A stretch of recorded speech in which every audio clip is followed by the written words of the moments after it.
Hey folks, it's Tanya Smith here, and I'm really excited, as always, to be able to bring to you another important content topic. And here's the thing, if you are a part time content creator, just like I am, we don't have a lot of extra time to waste. We need to have a fluid, well running, and finely tuned content marketing machine.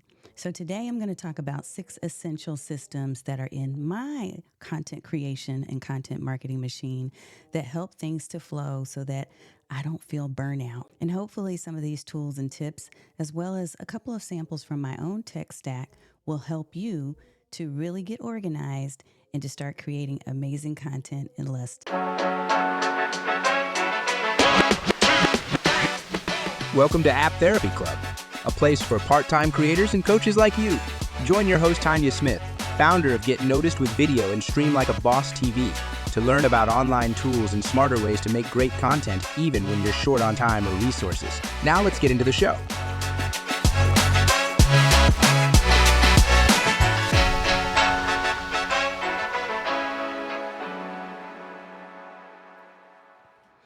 Alrighty, folks, welcome back to the show. This is App Therapy Club. This is one of my 2 video podcasts. And what's going to be interesting today is I do want to talk a little bit about content creation, and all the topics that we talk about under App Therapy Club really can apply to any type of content.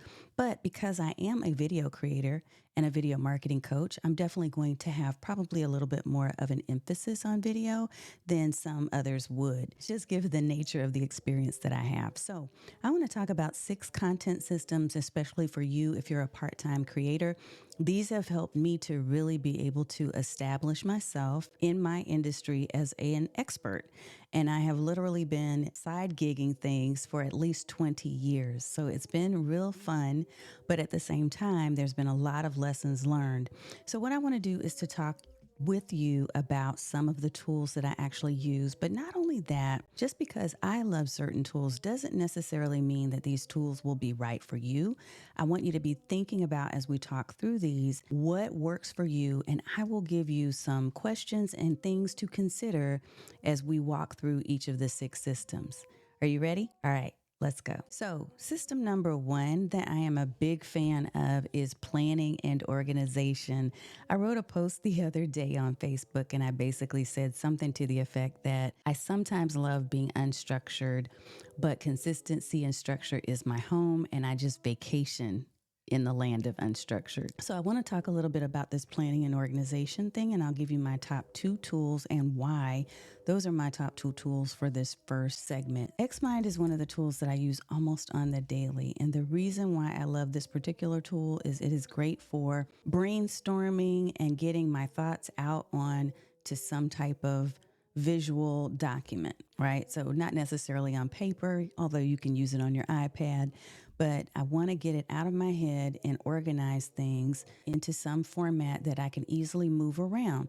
And I also actually use this same technique when I'm working with my clients and mind mapping out and brainstorming out ideas based on what it is they're trying to achieve. So I'm going to share with you, for those of you who are listening to the podcast, you won't be able to see this, but if you're watching the video, you'll see Xmind, the tool. So you'll notice that it is a full-featured mind mapping and brainstorming app. And I know that you're able to download it for Mac because that's what I have, but you also can download it to a PC. I believe they have a PC version because I initially started with PC. I've been using this for some time, and the purpose of it, there we go. Yep. The purpose of this tool really is for you to be able to visually map out your ideas and do it in a structured fashion. So I have probably hundreds, if not thousands, over the years of different mind maps. And even when I am actually in the process of taking notes, for instance, at different events and conferences, like I did recently at PodFest, I was able to create these mind maps that then had visuals of each of the PowerPoint slides. So if you're watching this on YouTube, you can see This is an example of some conference notes that I took where I was able to take screenshots from my phone or from my iPad and add these screenshots so that I can come back and take a look at my notes. But the purpose of doing mind mapping and something like Xmind, again, is to really get your notes and your thoughts out on paper and to organize them. So I can actually move these things around as I need to, click and drag, and create new structures if I wanted to structure this a different way. But the point is having some type of way to actually collect your content ideas and put them into a form that you can then easily organize and turn into something of value is really key. And it may not be mind mapping for you. Some people like to use Trello. There's a lot of different other types of ways that you can do this, but that's one of my tools in the planning and organizing spot. Now, a second tool that I love to use is called ReTable. And I am going to be doing a tutorial inside of our Content Creators Cafe in our pro version, as well as in our Stream Bosses Academy. And the thing about ReTable is it's a tool that you can use right now for a lifetime deal if you choose to do so. The reason why I love that is because I was using Airtable before and it started to get kind of expensive given all of the work that I was putting into it. I like Airtable, ReTable, and other tools that are in more of a spreadsheet format because I can easily see the information and organize it in the way that I want. So once I've brainstormed using the Xmind mind map, then I'm going to say, okay, so here's the ideas that I've decided I'm going to work on. This is what I'm going to use, and I'm going to plug that into my dashboard so that it then coincides with all of the work that I'm going to be putting out from that one piece of content, or that one piece of content is relating back to other parts of my marketing strategies, such as offers, courses, workshops, and that type of thing. So I'll show you a really quick peek at ReTable. Okay, let me show you ReTable really fast here so you can get an idea of what this looks like. I'll show you my 2023 live stream planner. And this is how I was able to literally keep track of all of my different ideas and create new content.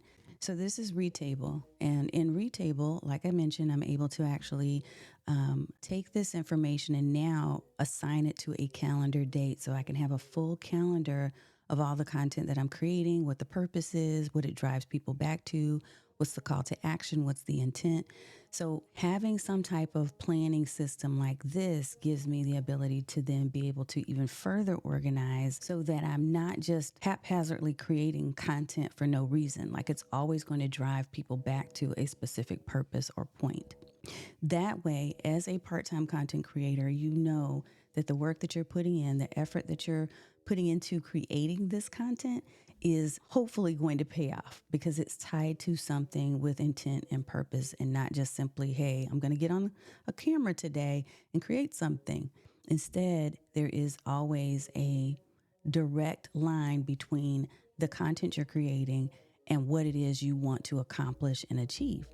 Now, here's a couple questions I want you to think about as you are really diving into your own system and you're thinking about how do I like to plan and organize. Here are 3 questions that you can ask yourself. So let's walk through them. Number 1, how does the tool I'm using fit into my current content planning workflow? And can it replace or integrate with my existing tools for a more streamlined process?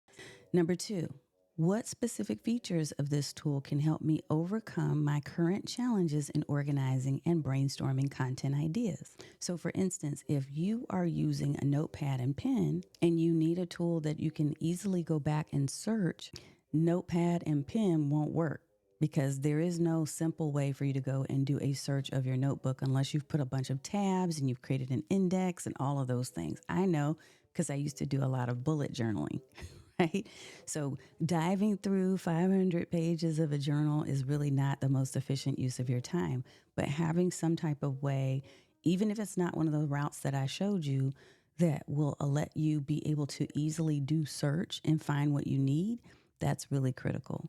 Number 3 is how does the visualization aspect of the tool that I'm choosing enhance my ability to plan more effectively compared to traditional methods like we just talked about? Have you thought about maybe doing some type of Google Sheets planner or an Excel planner. I'll show you really quickly one that I created for my stream bosses because I thought that this would be an easier way for those who don't like spreadsheets and didn't want something like an ReTable or ReTable to be able to still have the same end result. So the question is, would this be better suited for you? Do you need to find or create your own type of workbook that gives you the ability to be able to organize your content in more of a linear fashion that is, I guess, more visually appealing than a spreadsheet? So these are some of the things that you can ask yourself as you're deciding what you want to do in order to more effectively plan and organize. So that's part one of my content machine. Let's talk about part two. Now, part two is content creation and development. So when you're thinking about what you're going to create, so maybe let's say, for instance, you've made the decision that you're going to create a specific live stream or a podcast, or there's a digital product that you want to create, whatever that might be. The question is, how are you going to go about doing that? How do you develop the concept and how do you create it? And I'll tell you this, a lot of people will use the tool that I'm about to share, and that is Canva. Canva does give you the capability of being able to really design these days more professionally than if you would have used this tool, let's say even 3 or 5 years ago. Right? Nowadays, you can do things like create short videos. You can actually add waveforms for your audios. You can use AI to come up with a lot of different magic writing tools, as they call them. So you can do this. You can design like a pro and have your content look well branded and high quality in a short amount of time if you really take the time to learn the Canva system. Now, there's going to be people who don't necessarily love Canva, I know, and it's probably the people who are really graphic designers and people who are inclined to be able to do professional visual content.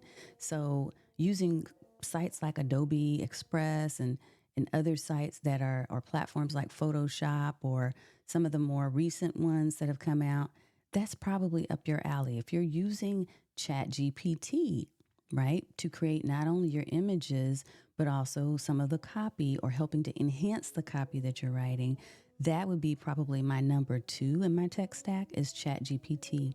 I've been able to create some fairly decent images, but if you're not in that mode and you're someone who, again, is a part-timer and you need help, it may be good to outsource that part. Either way, the second part to your content machine should be content creation and development. So you need to be asking yourself a couple of different questions.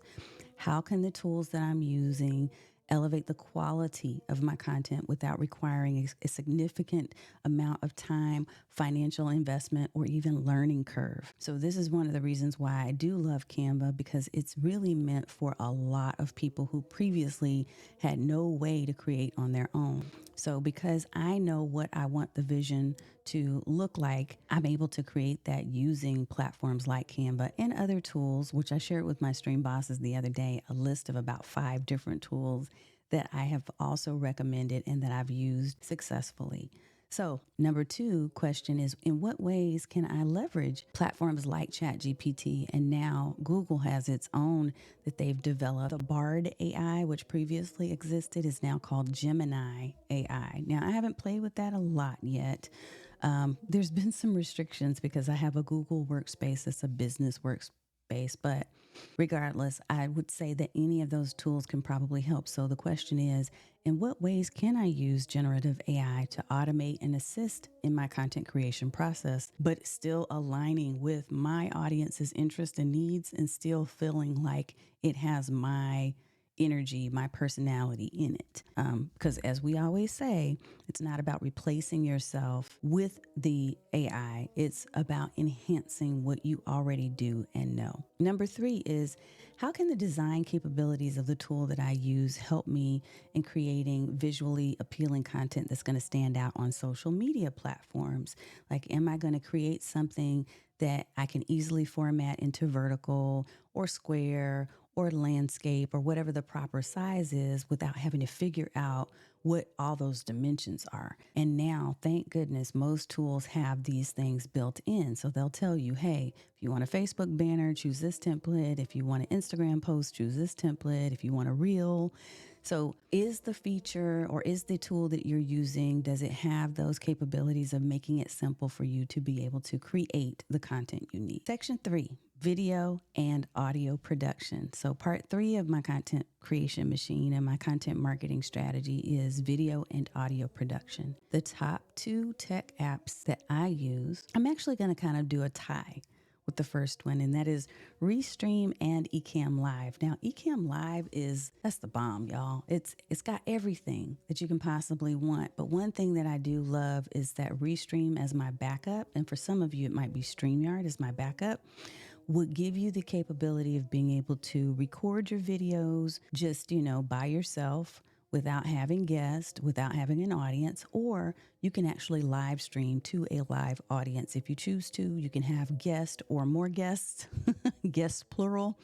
And it gives you just a lot of flexibility in being able to go live or to create standalone pre-recorded video content so that you can use that for courses, or you can use that for your next workshop, or you can use that to convert it into smaller clips. One of the things that I absolutely love, and I think I'll be talking about that next, is a tool that lets me repurpose that longer form video content. But as far as the video and audio production, Restream and Ecamm, I would say, would be my top 1. And then number 2 would be Anchor. Anchor is now Spotify for podcasters.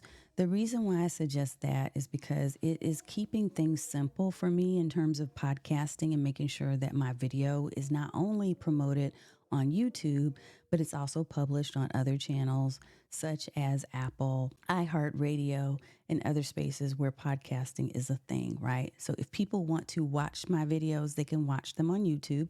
If they want to watch them on Spotify, they can do that on Spotify as well on the mobile app, or they can listen without having to watch it and be tied to a screen.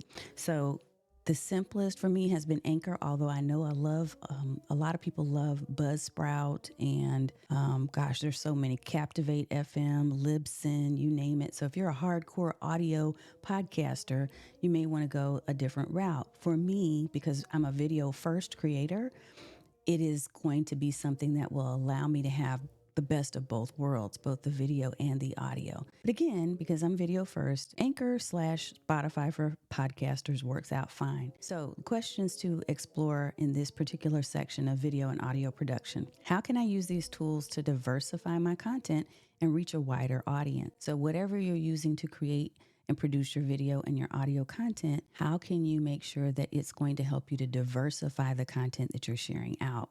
What are the key features of these production tools that can help me to maintain high quality production value on a limited budget? Because again, if you're a part-time content creator and you are bringing in side hustle income, you may not have the endless or bottomless budget to be able to go out and spend on some really high quality production tools, but you can do a darn near good job with platforms like Ecamm Live and Restream and a few others that I could name, but for sake of time, we'll stop there. If you wanted to use Riverside FM, I would tell you that that is also an excellent platform for creating both audio and video as well. The only reason why I'm not currently putting that into my top list is because there's a subscription for it, and I already have my subscription with Ecamm and with Restream. Now, as you're asking yourself those questions and thinking about your tools that you're using, here's number 3. How can integrating podcasts into my content strategy enhance my brand voice and authority in my niche? So if you're like me and you're doing video first and you're thinking about doing audio, because I think a lot of people are doing the reverse right now. They're starting with audio and they're saying, whoa, I need to add video. I think it's a little bit easier for us that are actually creating video first. But think about how you can actually integrate, especially now that YouTube has allowed us to have the RSS ingest feature, so you can pull in and import audio podcast over into your YouTube as a podcast, as a listening podcast. I can actually create playlists or use playlists from my video first channel that I now convert into a podcast where people get the benefit of being able to listen and or watch. So think about that. Whatever tool you're using, how can you integrate the two worlds so that you can allow people to consume your information in the way that they choose? All right, I think we're going to stop it there. And I'll come back and do a part 2 of this particular episode because we want to try to keep these under 15 minutes or less. But in part 2, I'll finish talking about the 6 essential content marketing systems that I'm using in my content machine. I hope that you've enjoyed this episode and that you've learned a few things from it. Even if you don't use the exact tools that I use, I want you to consider for yourself, how can you make sure that you're creating high quality content in less time? Are you using the right workflows? Are you using the right tools? What are the components that make up your content machine? I'll come back next time and talk about social media management. We'll talk about analytics and performance tracking, and we'll talk about learning and growth. All right. See you next time. Thanks for joining us on this App Therapy Club episode. Remember to subscribe here and on YouTube so you never miss a post. We'll be back talking about systems, tools, and tips to help part-time content creators get more done in less time.